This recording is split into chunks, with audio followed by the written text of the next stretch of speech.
right, another edition of Controversies of the Day with Logan and Jay. I'm your old buddy Jay. You know, everybody, Bill and Hillary, the deposition. Did you see it? I mean, Hillary, I want this in public. And then they weren't going to do it in public, so she's mad. And then they do film it, and they show it later. But then she gets pissed and almost walks off because somebody's taking a picture as they're doing it. I mean, wow, just crazy. I mean, did you see this? This is so funny.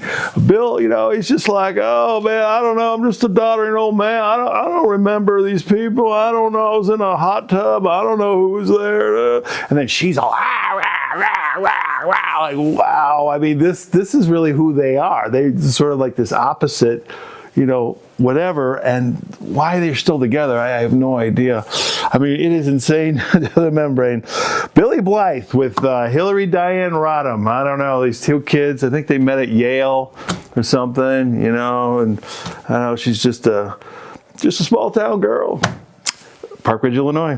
Living in a lonely world. Yeah. She met this bad boy Razorback from Arkansas. Oh, God. Her life just went straight to hell. She's going to hell with me. Oh, that's what he's thinking. But they're protecting each other as they sit there and, they're worth over $100 million together. And crazy how she hitched her wagon to him and they're still together. And oh my God, it was crazy, folks. If you haven't seen it, it is good theater. Again, very frustrating, as my buddy Logan says. If none of these people ever really go to jail and stay there, I think my buddy Logan would like to see, public hangings or public executions or, I'm sure my buddy would probably, one of the brutalest things they did in the old days was quartering.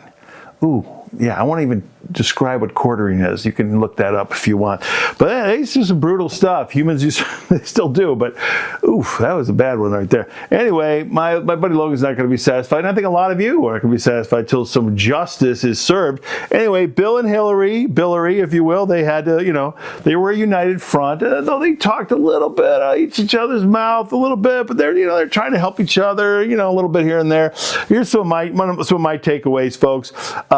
She had a real hard time. Nancy Mace and others in Congress there, they got to them. Oh, by the way, they went to them. Yeah, they went to them in New York. Yeah, instead of having them coming to D.C. What's that about? I think they did the same damn thing with this Les Wexner guy, who is a big part of the whole Epstein story. I don't care how damn old he is. He needs to be investigated. And if he needs to go to jail, if he's proven guilty of committing crimes, he needs to go to jail for the rest of his life, which I know. He's an elderly guy, so it ain't going to be a whole lot longer. But that's Les Wexner, okay? And I'm just saying, I'm just talking to his age. I'm not making any threats against the guy. I'm talking about his age and how he needs to maybe go to jail if indeed he is guilty. We all need to be tried in court. We're all innocent until proven guilty. That's our system. But as it is, we would like to see some justice here, folks. We just don't want to see just a public embarrassment. It's fun to see a Kathleen rumor or whatever have to step down and Bill Gates not go to this meeting over here in India. And he has to say he's sorry. And there's some embarrassment here, embarrassment there. And Prince Andrew, they arrested him. But then they released him within a day or two. And and then there's some other people in the British Parliament or the British government have to step down. They're embarrassed. And poor Fergie over there. Who the hell cares about Fergie? What a goofy broad. Oh my God. But Bill and Hillary, if you will. Wow. I mean, the deposition, if you haven't seen it, it's a good time. I mean, it was like 4 hours long. Just crazy stuff. Howard Lutnick came up. And he is the current Commerce Secretary for the Trump administration. And he's talked out of a couple different sides of his mouth here about his relationship with Jeffrey Epstein, his neighbor in Manhattan. Yeah, neighbors. And about going to the island or not going to the island, and when he was associated with Epstein, when he didn't. There's been some discrepancies there. And she got really into it with Representative Nancy Mace, I think of South Carolina. It was very fun. It was very fun to watch. And you just see Hillary. I mean, I know I have a bias where I don't like this woman. But I'm sorry, her body language is it's so guilty, and she's so being annoyed by, how dare you talk to me? How dare you talk to the queen this way? Like, oh my God, wow, this little girl from Park Ridge, look what they've done to you. The monster that they've created. Ooh. And she's complaining about some Republicans, which, by the way, I want Lutnick to have a deposition too. And I want Donald Trump to have a deposition. Oh, you're against MAGA. Oh. Now, folks, you know, I was driving in today. I'm listening to WCPT out of Chicago, a bunch of lefties. And again, they are so goofy, just as people on the right are so goofy. It's just, wow, insane to the membrane, these people, and how they're all trying to, you know, drink my Kool-Aid. No, drink my Kool-Aid. Don't drink anyone's Kool-Aid. Try to be objective. Do we know what that word even means anymore? It seems like we're all way too subjective. And that's when you're really drinking that Kool-Aid. And, well, those guys are bad. But my side, well, yeah, I know they talked to, he used to hang out with the guy, and, you know, he's partying with him, and he said, well, Jeff's a great guy, but, you know, And Ghislaine, well, I wish you well. I don't know. Huh? What? Very disturbing all around on both sides, folks. So, no partisanship here for me. I want everybody that's had any association with this guy, I want them all to have a deposition, all to have a hearing, and maybe some people need to be tried, okay? That's what I'm saying. And there are accusations against the president in the Epstein files. Now, that doesn't mean just because things are in the Epstein files that they're 100% true. Obviously, it's got to go to court, and you got to prove these things. There could be some, you know, disinformation things sprinkled in there. It's all possible. I get it. It's all possible. So I'm not taking sides other than the victims and the side of justice and the side of truth, no matter who that would take down. I don't care. I want it. I think many of you want it. And Logan was telling me, oh boy, I got to come back to this. I want to get my facts straight, that the House just voted on getting rid of the slush fund for the members of the House, bipartisan, by the way, who may be charged with sexual or personal misconduct of some sort. And I think it got voted down. There's only 65 in the House, if that's what Logan told me. I'm not sure. Only 65 voted for it to get rid of this slush fund? I mean, do you folks understand? Do you understand what that means? I mean, this could be Epstein related or not. We just had a congressman found out he's cheating on his wife, and the woman he was cheating on with killed herself. I think she set herself on fire. I mean, some crazy, whacked out shit. I think it was a congressman out of Texas, if I'm not mistaken. Just some wacko. So anyway, back to Billie. So it was interesting how she was defensive about Lutnick. And Lutnick's a weird one, folks. He's a weird one because, you know, it's interesting. He was with Cantor Fitzgerald, and that's a big, not real estate, that's a big, I think, investment firm that lost a lot of people on September 11th. And Howard, yeah, our current, you know, Commerce Secretary, he just, interestingly enough, had to be taking his kids to, I don't know, kindergarten or preschool or something, or babysitting or something. So he wasn't there that day. But a lot of his people were, and I think Cantor Fitzgerald may have lost more people than any other company in the towers, I think. And according to Hillary, Howard may have lost his own brother that day. But kind of interesting for Howard, just kind of lucky that he, just kind of lucky. Like, I don't know, what's the other guy's name? Silverstein, who was the owner of the towers at the time. Yeah, he had what do you have, a doctor appointment, dental appointment, and he just, you know, happened to not be there. I actually know of someone too, you won't even believe this, but I do. I know of regular folks who did some work, contracting work, doing some nice stuff for a super rich guy who had something to do with the World Trade Association years ago. This is going back over 20-something years ago, maybe 30 years ago at this point. And they actually invited the couple to the towers, and they're up there with these sultans and these Saudis, and with all this jewelry, and they were blown away, and they're up there, and the waiters and waitresses weren't very good. You know why? Because they weren't real waiters and waitresses. They were FBI agents, because that's how elite this thing was. And they're up in the towers and looking at that beautiful view of New York City at night. And that guy, I don't have his name with me right now, but yeah, he got stuck in traffic that day. Yeah. So Lutnick, you know, one of the lucky ones that day, just happened to work out that way. Kind of interesting. I don't know, as such, but yeah, she knew Lutnick, and she was real defensive because she was trying to say that she has nothing to do with Epstein at all. Of course, we know Bill otherwise did, and we know that Ghislaine and Jeffrey Epstein, Ghislaine Maxwell, that is, and Jeffrey Epstein, went to the White House during Bill Clinton's presidency. During the presidency, something like over 15 times. Hillary wouldn't have met them maybe there? That's kind of interesting. Yeah. And then Hillary was asked, well, why was Ghislaine Maxwell at Chelsea's wedding? And she was real quick to go, oh, well, yeah, see, she was a +1 for someone else and blah, blah. I mean, let's just stop for a second. Let's stop for a second, folks, okay? You can be Democrat, Republican, I don't care. You're the president, former president of the United States, and your daughter's getting married, and your wife is, I don't know, she's a U.S. senator, then she's a Secretary of State, then she's going to run for president. So I forget what year exactly it was that Chelsea got married. We could look that up. But anyway, your guest list at your wedding, it's going to be vetted, okay, by somebody. I don't know, Secret Service? I'm just saying. I mean, it's going to be vetted. Who's going to be there? Okay, for lack of a better term, I mean, this is sort of like American royalty. We don't have royalty here, but you know what I'm saying. These rich, powerful families, politicians especially. This is our version of royalty, and our celebrities, of course, too. Our version of royalty, I suppose, in America. But really, come on. For Bill and Hillary Clinton's daughter, Chelsea, are you kidding me? Are you kidding me? Everybody who's going to be there is going to be vetted. You're going to know who's there, and it's not going to be, well, this random person just came in because they were a +1 of somebody. Oh, yeah, right, Hillary. Right, okay. But then also, oh, God, Bill Clinton, they were showing him pictures, and he started smiling. I mean, this was really disgusting, folks. I mean, she was so obviously evil and agitated, okay? But he was probably something far creepier and dangerous. I mean, he was just like, oh, look at that. Oh, wow. Hey, oh, that was a good time. Oh, I remember that night. Oh, my God. I mean, he wasn't saying those words, but the way his body language was, he was smiling. And the lawyer was trying to take the pictures away, and he's trying to pull them back. I mean, go watch it if you think I'm exaggerating.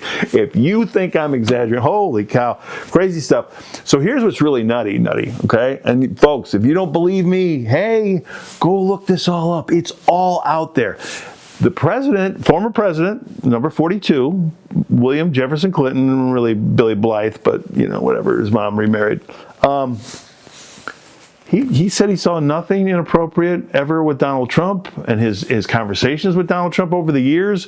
He said that Trump's never said anything that he was involved with anything inappropriate with any, underage women, or I'm sorry, it wouldn't be women, underage girls with Epstein or any sexual misconduct. So basically, Bill was, he's sort of exonerating President Trump. And President Trump, did you see a few weeks ago? He's been interviewed, I think, on NBC. He's standing there and he's, well, I really don't like, an ex-president, I really don't want, I really don't want to bother Bill Clinton. I don't want to bother a lot of people. Wait, why don't you want people bothered? Wait, why? What? They all knew this Jeffrey Epstein, just like you, buddy. Why don't you want them bothered? How are you going to get to any justice? How's anybody ever going to go to trial? What are you talking about, sir? And he says, well, yeah, because I like Bill Clinton. And then the reporter goes, well, wait, why do you like Bill Clinton? I've always liked Bill Clinton, because he likes me, he gets me, he gets me. Oh, God. Oh, man, there's a laundry list of quotes from Donald Trump, and I tell you, for me, that goes on that list. It's not the top of the list, but it's on that list. He gets me. Wait, I thought a few years ago you would say lock her up about his wife. What? Huh? What the hell are you talking about? Yeah, why didn't you lock her up? Yeah, I mean, if you could, if you had reason to, if she really broke the law, which probably broke quite a few over the years, and there's quite a path of bodies. I mean, supposedly or accidents or this or that. guy named Seth, a guy named Mark, I don't know, a guy named Vince. It's just a whole bunch of bodies along the way that just people happen to know the Clintons or been involved with the Clintons or work with the Clintons or partners at a law firm. This stuff happens, right? I don't know. Bad things happen. I don't know. Just accidents. People get mugged and killed, and I don't know. Somebody kills himself in a park in Washington, D.C. Bad things happen. What can you do? I don't know. Anyway, the Clintons and Donald Trump. There seems to be a little bit of a bromance there with Donald Trump and Bill Clinton. I mean, how do you people feel about it? Come on, MAGA, aren't you pissed off? And how about you Democrats? Yeah, which Kool-Aid do you drink? Huh? Which Kool-Aid do you drink? You shouldn't drink anybody's Kool-Aid. Anybody's Kool-Aid. And this is what we've been trying to say on the show for a long time. Now, Logan and I think we both feel, and like some people feel like they're a little duped, a little upset. People like Joe Rogan, people like Dave Smith, feel a little duped by Trump. And as far as my MAGA friends go out there, JLP and his lady Nicole, if they're watching the show down in Florida, wherever you guys are, hey, I hope the good things you think are coming, I hope it all happens, man. I love my country. I want the leadership to do good, but I don't know. I'm not seeing it. And anyway, we'd like to get to more of the bottom of the Epstein stuff. All right, enough of the Epstein stuff for the moment. Okay, we've got the stupid Academy Awards coming up. And it's all going to be about this one thing after another movie. Is this movie really going to win? It's so dumb, folks. And the movie that's not even nominated, Eddington. That's the one it's a really good movie with Joaquin Phoenix. Not even nominated. It just shows you the politics and the BS in Hollywood. I guess I'm glad Eddington even got made. Pedro Pascal is also in that movie. Again, that's if a dumb movie like One Thing After Another, if that's going to get nominated, why Eddington didn't, I don't know. But I'm pulling for Begonia. All right, Emma Stone, Begonia. All right, but anyway. Then we got the Iran war, okay? I want this to be over with quick. Some people think it's going to be quick, but, folks, we'll see what happens here. The stock market, some got a little jittery here the first week of March. And how about oil prices, gas prices? Hey, I know. Look, I know. I get repetitive sometimes. I said it to you people. I said it to you, didn't I? Didn't I? Go back and watch the shows. I go, hey, gas prices are good. I kept saying the economy's weird, so there's good things, there's bad things. I've been saying that for over a year now, right? And there you go. I kept saying oil prices, enjoy them while you can, enjoy them while you can. And there we go. We go to war. So around me, gas prices before the war were around $2.50 a gallon unleaded. And then just the other day, I was driving past the gas station. They were like $3.19. So, I mean, hopefully, folks, we get something done there in Iran and we get out of there, and then hopefully gas prices calm down and the Strait of Hormuz isn't cut off there. But it's a global market, even though we pump a lot right here in America. So, I don't know. It's all confusing and crazy. We get a situation with India and Russia and all that stuff going on. It's all cuckoo, cuckoo. And again, China, they're a big player and all this. I think China looks at what we did in Venezuela. China looks at what we the U.S. is doing in Iran. China's going to go, by the way, you're doing all that stuff. We're just going to go take Taiwan, because we've never considered it to be Taiwan anyway. We've always considered it to be part of China. So wait for that to happen. I know it hasn't happened. I hope it doesn't happen. I hope we don't do anything about it, by the way, either. I feel bad for the Taiwanese people. And we have treaties and things, and we have signed. We have said we would back them up in that event that were to happen. So, And all you people that are pro this war, man, I mean, you're so nutty, because you'll go, yeah, I remember what they did to us back with the Shah, back in 79, 80, and I remember all that. Well, if you just want to go to war with Iran, why weren't you guys saying this to Trump during his first term? What? I mean, it's so important to you, and all of a sudden, I don't remember that at all in Trump's first term, Iran being that big of a deal. But now you're all just, rattle them sabers. And again, I keep looking at all this stuff, folks. We're talking about, I've quoted Alex Karp, okay, guy from Palantir, Peter Thiel's, one of his apostles, if you will, one of his disciples, and I've quoted him before. He's for the draft, and he's got these big military contracts. I've told you other people are for the draft. Again, history is a way of coming back around. People haven't had to deal with the draft since the mid 1970s with Vietnam. Okay, it's been a long time. A lot of people's memories get lost here. And there's a lot going on here, folks. I just hope we don't ever get to that phase. I worry about cycles. You got Ray Dalio out there. You got Neil Howe out there, the fourth turning.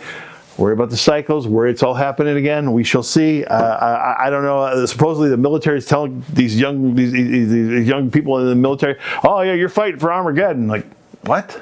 What? And you look at all this, and it is all just so satanic. What we are, what we become, what we're doing to each other. I don't know, maybe that's what keeps the space aliens away from us, from invading and just taking us over. I don't know, we look like we're too much trouble. I don't know. I'm trying to be funny, but it's not funny. It's sad, folks. It's very sad. And, you know, my buddy Logan, he looks at all this mess. You've got these elite pedophiles getting away with this crap for years, and nobody's being brought to justice, not yet. And anyway, I sure hope there is some justice here. And then you just think to yourself, yeah, is God just going to, you know, hey, let's just, we'll just start over. Have that big flood all over again, you know? And even for me, I get so down sometimes about it all too, you know, and it brings you down. And it's a part of me wants to tell you, you know, hunker down, get some canned goods, get some ammo and get some guns and, you know, blah, blah, blah. I want you to, you know, and then a part of me goes, you know, yeah, maybe, or just smoke them if you got them. And that's what it comes back to, folks. So it is a crazy, whacked out world. It sort of seems like Bill Clinton and Donald Trump have each other's back. Sorry, I'm just looking at their quotes about each other. They seem to be defending each other. Hillary sort of alluded to giving Donald Trump some shots there. She alluded to, you know, why isn't this the Republican, you know, certain Republican here, and blah, blah, blah, blah. And maybe he will be. Maybe I hope the president does have to do a deposition. I hope so. He should answer some questions. He was involved with Epstein to some extent, hopefully not anything criminal, but there are some accusations in the files about the president as well. So we'll see, folks. We shall see what happens here. Again, to everybody out there, remember, this is your country, and please vote. And don't just wait till the midterms in the fall. Vote in these primaries if you can, if you've got some opposition candidates. Again, I know it's crazy. I don't really like the Democrats, but I don't like all the Republicans either. So if you see some people who are running in the primary seasons who might be an outsider type of somebody who wants to mix it up a little bit, give them your support, give them your vote. If you're 18, get yourself registered to vote. Get out there, okay? I'm talking to you, young man, Eli in Madtown up there in Wisconsin. I'm talking to everybody out there, Johnny B in Manteno, Illinois, JLP, my buddy down in Florida. I mean, we all got to do what we got to do. And let's hope we can keep this country on the right course. I don't know. For me, it feels like we're on the wrong course. But may God bless us, and may God guide us, and, you know, scary days may be ahead, folks. So I hope we're all cautious and prayerful. As always, take care.